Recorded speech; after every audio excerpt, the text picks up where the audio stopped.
Hello everyone, this is Preeti and welcome to Ekanshi educator. कैसे हैं आप सब? आई होप आप सब ठीक होंगे। आज की इस वीडियो में हम लोग डिस्कस करने वाले हैं 12th का सिलेबस फॉर मैथमेटिक। तो उसके लिए हम लोग सबसे पहले सेंट्रल बोर्ड की सीनियर सेकेंडरी एजुकेशन की साइट पर जाएंगे। साइट पर जाने के बाद हम वहाँ पर देखेंगे term wise senior secondary curriculum 11th 12th। आप इस पर क्लिक करोगे। इस पर क्लिक करने के बाद नीचे आप देखोगे रिवाइज्ड अकेडमी। उसको क्लिक करने के बाद आपके पास यहाँ पर सारा का सारा ओपन हो जाएगा। ओपन होने के बाद टर्म वाइज आपको जिसका भी सिलेबस देखना है सिलेबस देखते हैं। सिलेबस हमें चाहिए मैथमेटिक्स का, तो हम पहले मैथमेटिक्स का सिलेबस ओपन कर लेते हैं। मैथमेटिक्स का सिलेबस ओपन करने के बाद यहाँ पर हमारे पास आ जाएंगे कि हाँ मैथमेटिक्स के सिलेबस को या किसी भी टॉपिक के सिलेबस को हमने क्यों अपडेट किया है, इस बारे में सब कुछ यहाँ पे लिखा हुआ है। इसके क्या ऑब्जेक्टिव्स रहे हैं, इससे क्या बच्चों को फ़ायदा होगा, फलाना ढिमकाना सब कुछ यहाँ पर कवर अप हो गया है। उसके बाद हम लोग 11th का सिलेबस अगर आप लोग को चाहिए तो आप 11th का सिलेबस देख सकते हो, नहीं तो हम डायरेक्ट आ रहे हैं क्योंकि हमें अभी फ़िलहाल की वीडियो में 12th का सिलेबस डिस्कस करना है। तो हम लोग 12th के सिलेबस पर आ रहे हैं। 12th का सिलेबस ये रहा।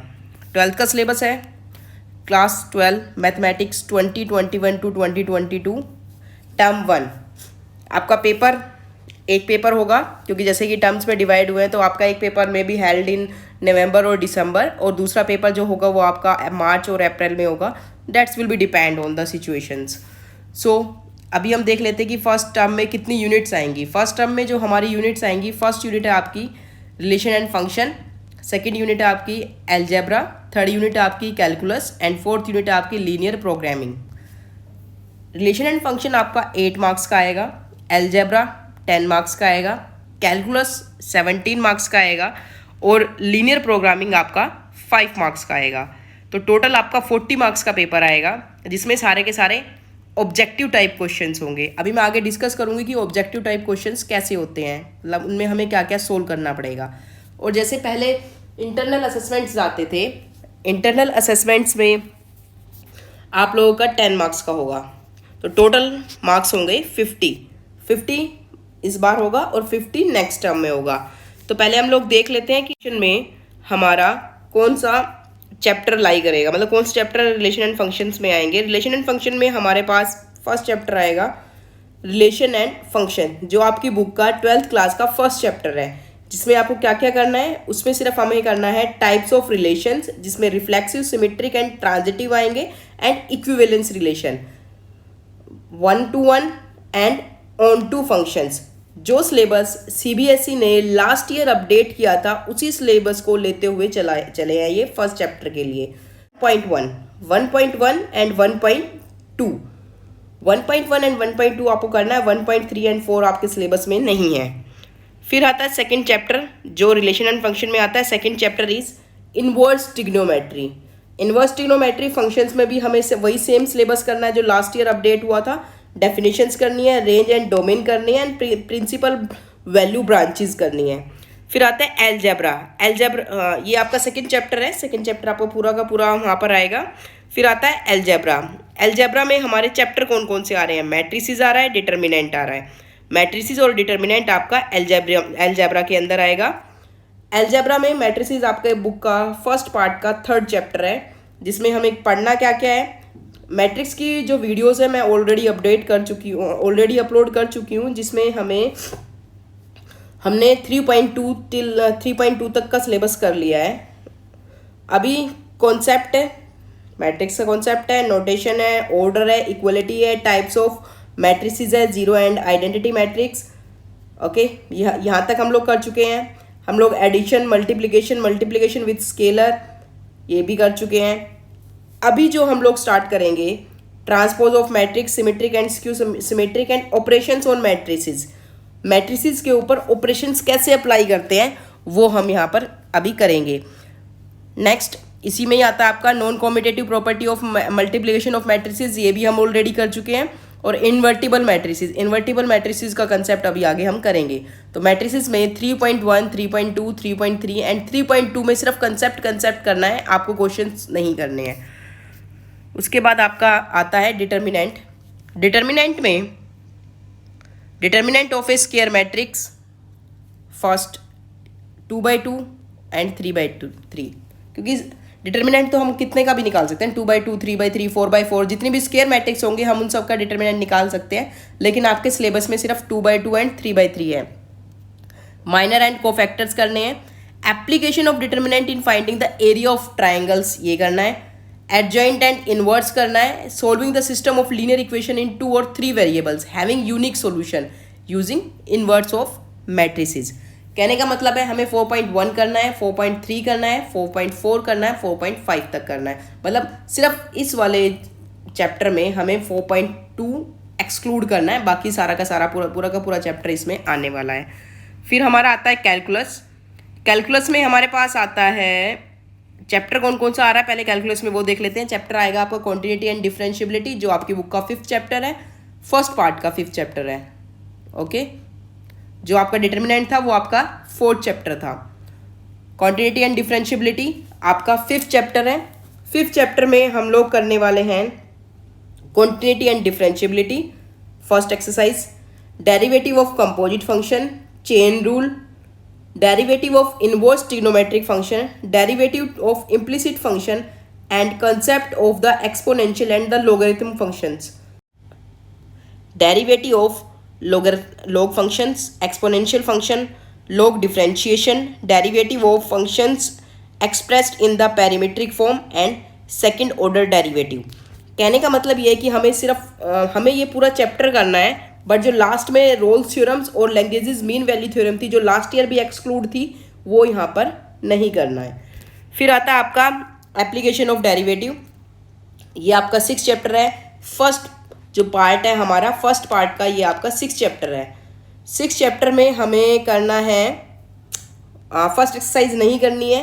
एप्लीकेशन ऑफ डेरिवेटिव्स में हमें करना है इंक्रीजिंग एंड डिक्रीजिंग, इंक्रीजिंग और decreasing function, tangent and normal, maxima and minima. Maxima और मिनिमा में हमें दोनों डेरिवेटिव टेस्ट करने हैं, first order derivative test and second order derivative test. Simple problems that can be subject as well as real life situations, हमें यहाँ तक करना है। उसके बाद हमारे पास आता है लास्ट 4th यूनिट। अच्छा पहले हम डिस्कस कर लेते हैं एप्लीकेशन ऑफ डेरिवेटिव में कौन कौन सी एक्सरसाइज नहीं करनी है। एप्लीकेशन ऑफ डेरिवेटिव में हमें 6.2 एक्सरसाइज करनी है, 6.3 एक्सरसाइज करनी है, 6.4 एक्सरसाइज नहीं करनी, 6.5 एक्सरसाइज करनी है। 6.5 एक्सरसाइज में हमारे पास जो क्वेश्चंस आएंगे वो केस स्टडी के क्वेश्चंस आएंगे। लीनियर प्रोग्रामिंग आपका जो सेकंड बुक है उसका चैप्टर है 12th chapter linear programming. Introduction, related terminology such as constant, objective function, optimization, different types of the linear programming problems, graphical method of solution for problem in 2 variable, feasible and infeasible regions जो bounded होगा, और feasible and infeasible solutions, optimal feasible solutions up to 3 और non trivial constants। ठीक है, हमें इतना करना है। ओके, जो आपका इंटरनल असेसमेंट्स रहेगा, इंटरनल असेसमेंट आपका 10 मार्क्स का रहेगा। 10 मार्क्स में जिसे आप पीरियडिक टेस्ट्स होते हैं 5 मार्क्स उसके लग जाएंगे आपके। Periodic test means you can say unit test and all. Mathematics activity file records, terms and assessment of one activity and viva, वो डिपेंड करेगा लास्ट में, वो भी 5 मार्क्स का हो गया। ठीक है, एक्टिविटी के लिए NCERT जो भी आपको रेफर करेगी आप उसके अकॉर्डिंग कर सकते हो। ये था आपका 12th क्लास का सिलेबस। हम यहीं तक डिस्कस कर रहे हैं 12th क्लास का सिलेबस फर्स्ट टर्म का। जैसे सेकंड टर्म आएगी फिर हम सेकंड टर्म का सिलेबस डिस्कस करेंगे। अच्छा मैं आपको एक बात और बता देती हूँ, जो बचे हुए चैप्टर्स हैं, फर्स्ट बुक कंप्लीट आ रही है और सेकंड बुक का आपका कितना आ रहा है, सेकंड बुक का सिर्फ आपका एक चैप्टर आ रहा है लीनियर प्रोग्रामिंग। ठीक है, और जो बचे हुए चैप्टर है, कहने का मतलब है सेकंड बुक जो बची हुई है लीनियर प्रोग्रामिंग को छोड़ के, वो सारी की सारी उठ के आपकी किस में आने वाली है, सेकंड टर्म में। अब हम डिस्कस कर लेते हैं कि हाँ ऑब्जेक्टिव टाइप क्वेश्चंस किस टाइप से होंगे। तो आपको बता देती हूँ ऑब्जेक्टिव टाइप क्वेश्चंस में क्या क्या आएगा। Objective type questions, objective type questions में पहला हमारा सबसे पहला आता है एमसीक्यूज। एमसीक्यू की फुल फॉर्म होती है मल्टीपल चॉइस क्वेश्चंस। उसमें हमारे पास क्वेश्चन दिया होता है, जैसे क्वेश्चन आपको 1 दे दिया, यहाँ स्टेटमेंट दे दी जाती है और उसकी ABCD, ये 4 ऑप्शंस होते हैं, हमें वो फिल करने होते हैं। ऑब्जेक्टिव टाइप क्वेश्चंस में दूसरा हमारा आता है केस स्टडी, जो बहुत ज़्यादा आती है। लास्ट ईयर तक ये भी आती थी, लास्ट ईयर तो एग्जाम नहीं हुआ, लास्ट ईयर तक यही आता था कि हाँ केस स्टडी। केस स्टडी में हमारे पास सिचुएशन दे दी जाती है, सिचुएशन पे डिपेंड हमारे पास 3 या 4 क्वेश्चंस दे दिए जाते हैं, और केस स्टडी 4 मार्क्स की आती थी लास्ट ईयर तक। इस बार अभी नहीं पता कि केस स्टडी कितने मार्क्स की आएगी, बट लास्ट ईयर तक 4 मार्क्स की आती थी। और ऑब्जेक्टिव टाइप्स में आते हैं आपके ट्रू फॉल्स, और नेक्स्ट आपके आते हैं फिलअप्स और फिलअप्स। फिलअप्स तो आपको पता ही होगा, fill in the blanks. True false में स्टेटमेंट ट्रू है या फॉल्स है, ये आएंगे। ओके, अब जब बात करते हैं कि हाँ एमसीक्यूज और केस स्टडी में क्या डिफरेंस है। एमसीक्यूज में डायरेक्ट क्वेश्चन पूछा जाता है, केस स्टडी में सिचुएशन दी जाती है, उसके अकॉर्डिंग क्वेश्चन, उस सिचुएशन के ऊपर डिपेंड क्वेश्चन हमें दे दिए जाते हैं, ठीक है, इसके अकॉर्डिंग हम लोग सोल्व कर लेंगे। तो अब फाइनली हम लोग क्या डिसाइड कर रहे हैं, हम लोग ये डिसाइड कर रहे हैं कि हम चैप्टर वाइज अपना सिलेबस कवर अप करेंगे। मीन्स चैप्टर वाइज हम टॉपिक डिस्कस करेंगे, आप लोग एनसीईआरटी के क्वेश्चंस अपने आप सोल्व करना, and in the end of the video, means last में जब हम टॉपिक डिस्कस कर चुके होंगे, तो जो एनसीईआरटी के आपके एमसीक्यूज होंगे हम उनको डिस्कस कर लेंगे। और बिल्कुल एंड में, चैप्टर के एंड में, टॉपिक के एंड में हम एनसीईआरटी के एमसीक्यूज डिस्कस करेंगे, और चैप्टर के एंड में हम उस चैप्टर पर बेस केस स्टडीज होंगी, उस चैप्टर पर बेस जो भी एमसीक्यूज होंगे लास्ट ईयर तक जो आए हुए होंगे, जो अभी हमारे पास बनेगी पीडीएफ, उसको हम डिस्कस कर लेंगे। और पीडीएफ आपको मेरे टेलीग्राम चैनल पर मिल जाएगी।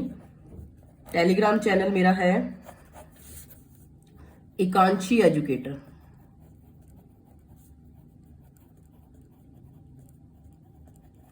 तो एमसीक्यूज की पीडीएफ लेने के लिए आप एकांशी एजुकेटर को ज्वाइन कर सकते हैं, वहां से फ्री में आपको पीडीएफ मिल जाया करेगी। और कोई भी क्वेरी होगी तो आप कमेंट्स में मेरे को बता सकते हो। So for more videos keep stay on Ekanshi educator.